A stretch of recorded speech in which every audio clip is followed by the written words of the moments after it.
Finalmente! Terminei de editar. Agora é só postar o vídeo e relaxar.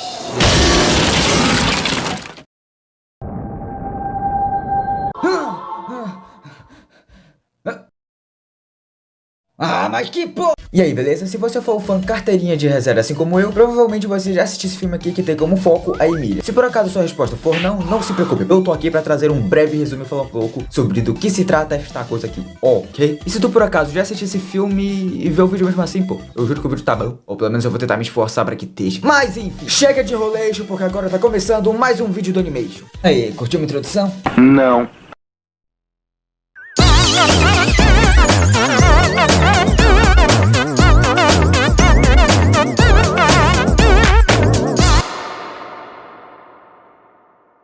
Primeiramente, antes de iniciar, eu preciso falar que os acontecimentos desse filme se passam antes da primeira temporada. Ou seja, esquece Subaru, esquece Han, esquece Ren e esquece o Roswell. O foco principal tá nesses dois personagens aqui, ok? Então, sem mais delongas, vamos começar.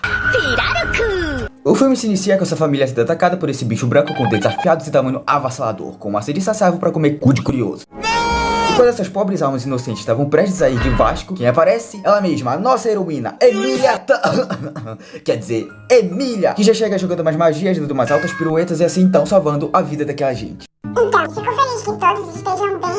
Espera um pouco.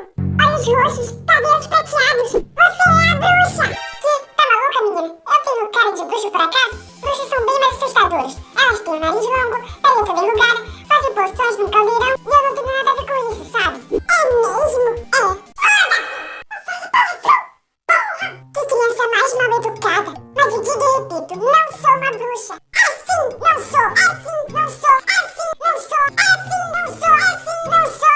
Assim. Eu já te disse que não sou, droga! Zé da Manga.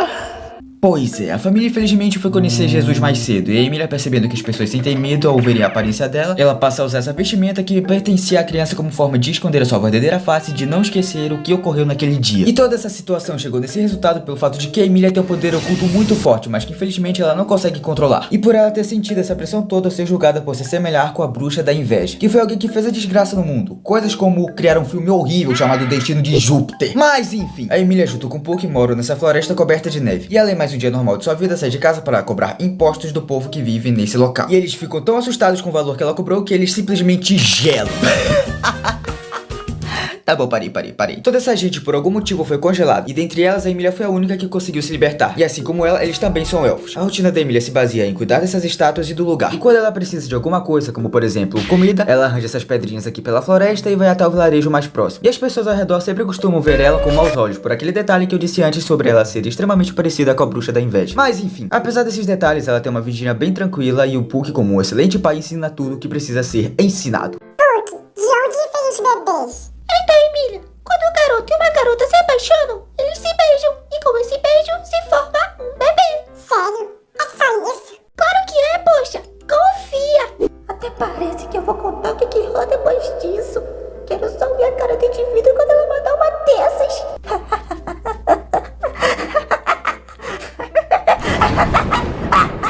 Do que você tá rindo, Puck? Nada não, é que eu me lembrei de uma piada, sabe? Que piada? Aquela lá do Mário. Que Mário?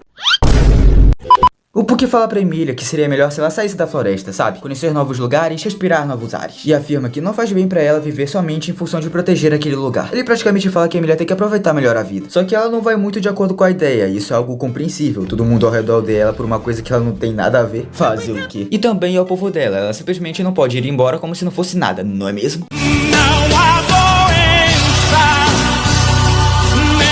A noite vai chegando e uma entidade aparece na floresta. Então o Puck vai dialogar com esse ser que se auto-intitula Meláquera, uma criatura que julga e preza pela ordem, paz e equilíbrio das coisas. Mais ou menos na pegada do Thanos, com a diferença de que ao invés dos Vingadores nós temos uma meio-elfa e um gatinho muito fofinho. Enfim, ele diz pro Puck que ele sabe que tem mais alguém na floresta, além dele, no caso a Emília. E ele abomina a existência dela por ele a enxergar como uma possível ameaça pro mundo, por motivos que eu já citei anteriormente. E o Puck, diante dessa situação, manda o argumento mais brabo que alguém poderia utilizar.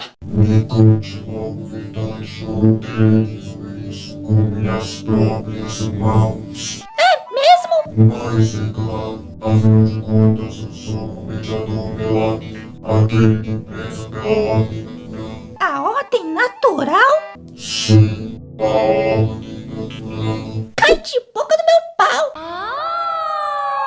Depois do bicho ter sido refutado por tamanha sabedoria desbalanceada, ele vai embora. Um detalhe importante é que a Emília costuma ter um sonho que é do momento em que ela acordou do gelo. Só que é um sonho muito vago que sempre termina num determinado ponto específico. Por enquanto isso não significa muita coisa, então vamos prosseguir com a história. Misericórdia, que trabalho satânico. Em mais um dia como sempre, Emília estava explorando os arredores e do nada apareceram uns caras mal intencionados. E um deles começou a vir com uns papos meio estranhos. Vamos lá, garotinha. R$2 uma caixa misteriosa.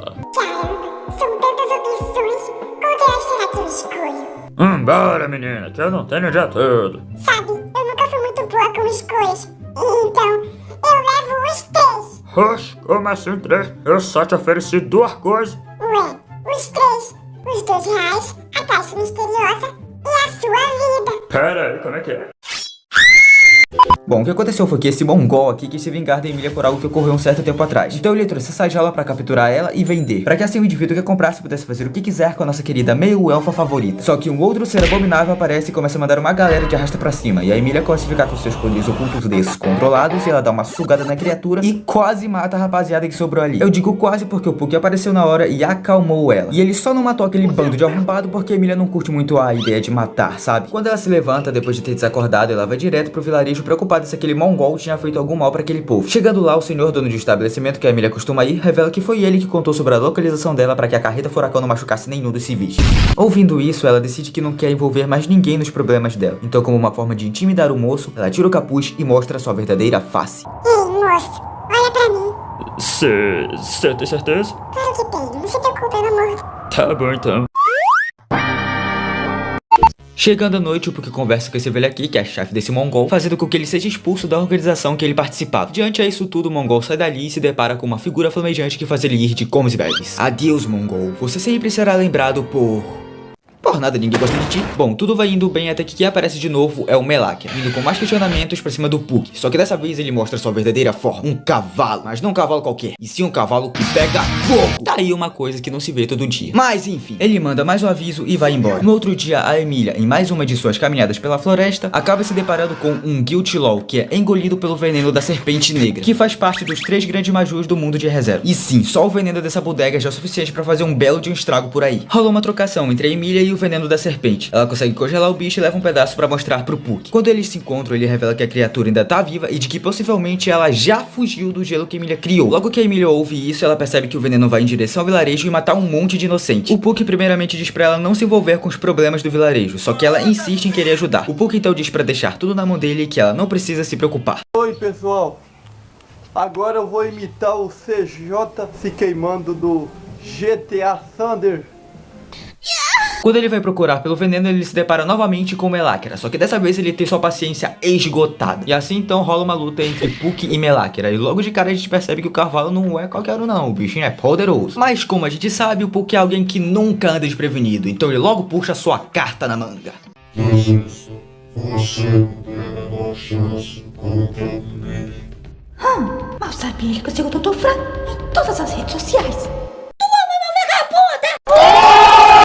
A porradaria come solta e a Emília sente que alguma coisa tá acontecendo. Como o Puck sempre ajuda ela quando ela tá precisando, a Cabelos Prateados decide que também quer ajudar. Ela sai na floresta com sua prancha de gelo e espíritos menores com os quais ela fez o contrato. No meio do caminho ela encontra esse espírito vermelho que guia ela até o local onde se encontra o veneno da serpente negra. A Emília chama a atenção do bicho e aí começa uma perseguição estilo 007. A Emília tenta fugir com o rio Tietê pra outro lugar, só que o veneno alcança ela e infelizmente Emília morre.